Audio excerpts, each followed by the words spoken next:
Anyway, the first game is about to come away. We have a mirror matchup between Unity and GRA as they have the exact same lineups against each other. Here we go on the scoreboard. We're watching from the position of GRA against Unity on Himmelsdorf. This is their first game out of 5. And, well, they're both thirsty for the victory, but GRA more so than Unity, who have yet to score a point. Let's see who's driving what. Cap and Bulkin is on the AMX 5100s. Dead Angel and Shiz is on the IS3s. The Angelich is on the T69 for Unity, with Dead Doctor and Max on the T1s. Now, we also have here on the GRA team, Liquild, Nugrid, Nuclear, Blips, Monastery, Asunder, and Small. So let's have a look at the lineups. We have the T69s and AMX 5100 heading over to the east side, with the rest of the team heading over to the west. That's very interesting that they're leaving nothing to cover this bit at all, although it looks like Lucille is running, well, covering this area at least in a very, very basic fashion. So we'll see what happens there and what their intentions are. This seems to me like it's reasonably defensive. You wouldn't take 2 of your battle tanks away from your main force if you're going to make a heavy push.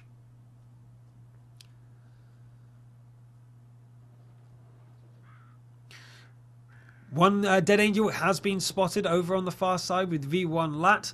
He is in his IS3. We see the other IS3 now, so we know where the main presence are for Unity, having 2 guys on the same side. And then quick exchange against Small and Shiz, but nothing happened. Shy wasn't able to hit Small.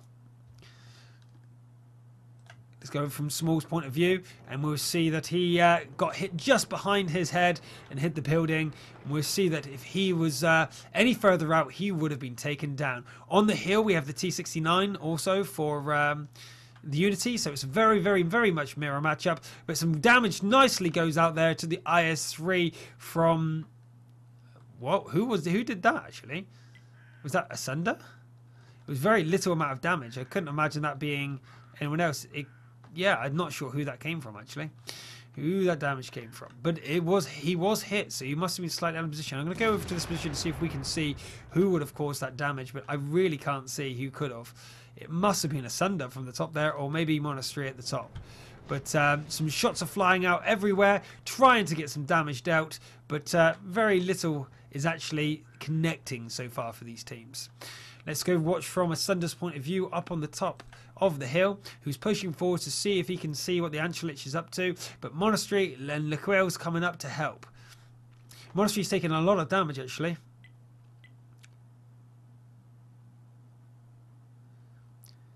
Cap is spotted again, where Asunder, I believe, is the one spotting them as he rolls back and forth over the hill, trying to spot them. And we see that the Angelich is round the corner, trying to guard and prevent anything from happening up here. We're obviously going to see nothing from Unity. They're back in their base, looking to defend.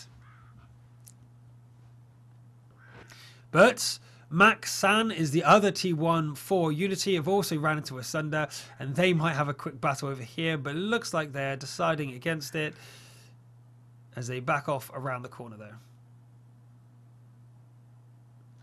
So on the other side, we have the IS3s pushing forward for GRA, and they are unsure of what to do, because if they push forward, they'll be exposing themselves without backup, as Negrara is right at the back, as you can see on the mini-map there.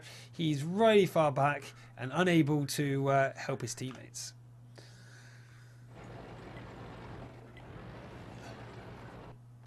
If they pushed.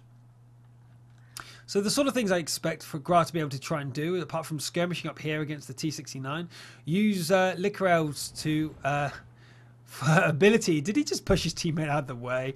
It's a bit of bad manners going on between their own teammates, but they're going to try and capture the hill now. They've got the extra advantage.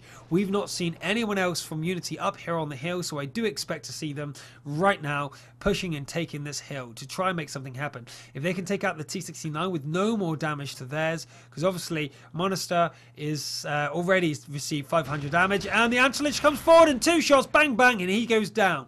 Monostar has obviously taken just as much damage as him. He thought he could win, but he hadn't spotted the AMX 5100. But now their hand is revealed. What will Unity do, knowing that the AMX 5100 is up here on the top? They know that they're going to lose their other T1 over here. So will they make a play, or will they fall back to a defensive position? Maxan is hiding, but it's not going to work for very long. Luxel does take him down. So that's 2 tanks for 0. Unity is in a bit of trouble, but they're not out of it by a long shot. Monostra took a lot of damage to get the kill. He actually lost more health until his teammate turned up to help him. So we're going to see, it looks like Unity go back to defensive positions. Often you'll see in this sort of situation, they know that the enemy forces are split in 2 places and that they push in one direction to get an advantage. But right now, they've left their T1 to guard the western pass and they're repositioning to come back over onto this side. We can see them slowly moving into position here.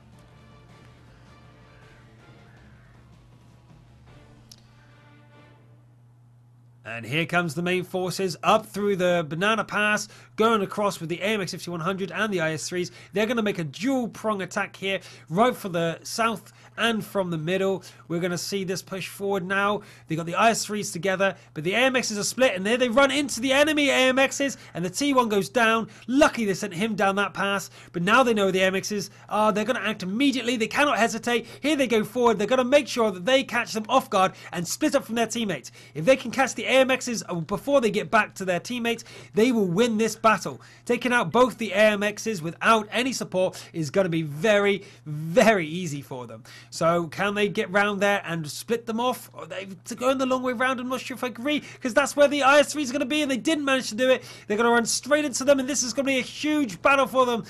Whoever comes out top here is definitely win. We've got 2 gun advantage here for GRA though. Unity must be really, really worried about this engagement. They're not going to want it to happen, and Balkan takes a shot, and unfortunately they didn't get one back onto Unity, and still another shot hasn't gone onto GRA. Unity are down extra more HP, and Balkan takes 2 more shots. He's down to 459 HP. This is disastrous for them. Monostar backs off with 49 HP, realizing that he's in trouble, and they're going to try and focus him down, but everyone else is at max HP, and they are really worried now. They're down 2 guns. They're down a gun, but Balkan's now really nervous at coming forward again because he's already down to 59 HP. That's 2 shot from practically all combinations of their tanks. So he's got to be incredibly careful. And now they're starting the cap. So Unity have to make this move. If they don't make a move, that GRA will win by default. So they're just going to wait here. I do not see that GRA is going to make any sort of move. They're going to wait for Unity to have to come out. And, Cap's turning his turret. Will GRA take advantage of this? Yes, they are. They're looking forward to go around the corner. This is going to be the last engagement. Lucille takes a lot of damage. They're trying to focus him down, but Negrera gets in front of him and tries and takes some damage. Unity are spreading the damage really nicely, but Dead Angel's now in the front, and there's nothing they can do to protect him. He's going to go down, but great focusing, and Balkan goes down, followed by his teammates, and this is a victory here for for GRA. That's absolutely fantastic play by them. Totally outplaying Unity, taking control of the situation, and that was absolutely fantastic.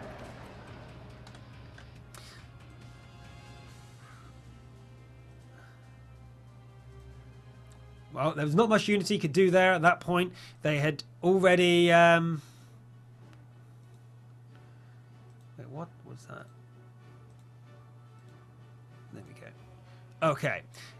So if we have a look at the stats and what they managed to do in the game, we saw that there's a lot of damage gone out here by the AMX 5100.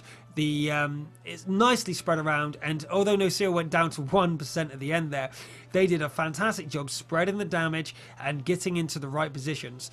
Losing the T69 on the hill was unnecessary for Unity. He actually played very aggressively, thinking that he only had a T69 to defeat, and he was playing better. He was beating Monostar, but he wasn't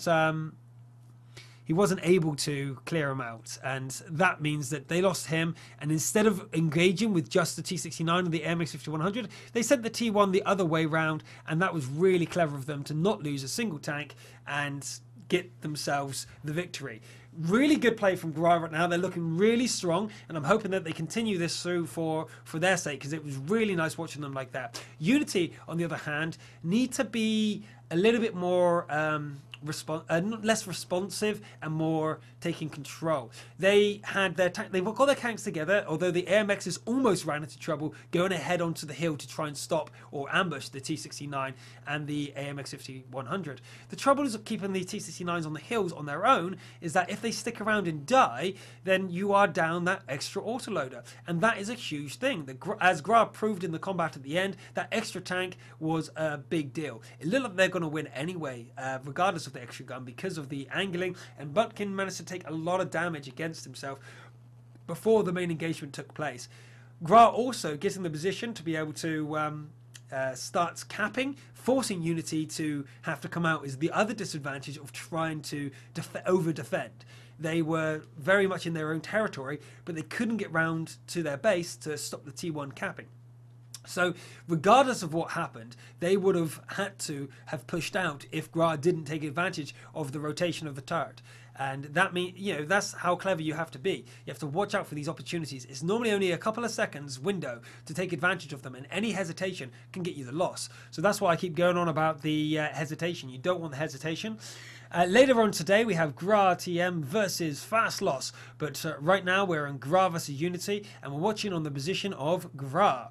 And that was 1-0 to GRA in a very exciting first game on Himmelsdorf. Yeah. So yeah, back on that video from beforehand, the esports video, we'll be releasing the next one, not today obviously, and actually not next week either. We're delaying by a week so that we can get more involved in the North American scene and report the going-ons there. So hopefully you guys will get more in-depth knowledge of what's going on the entire global scale of the esports scene and not just what's going on in Europe. So that's cool. Anyway,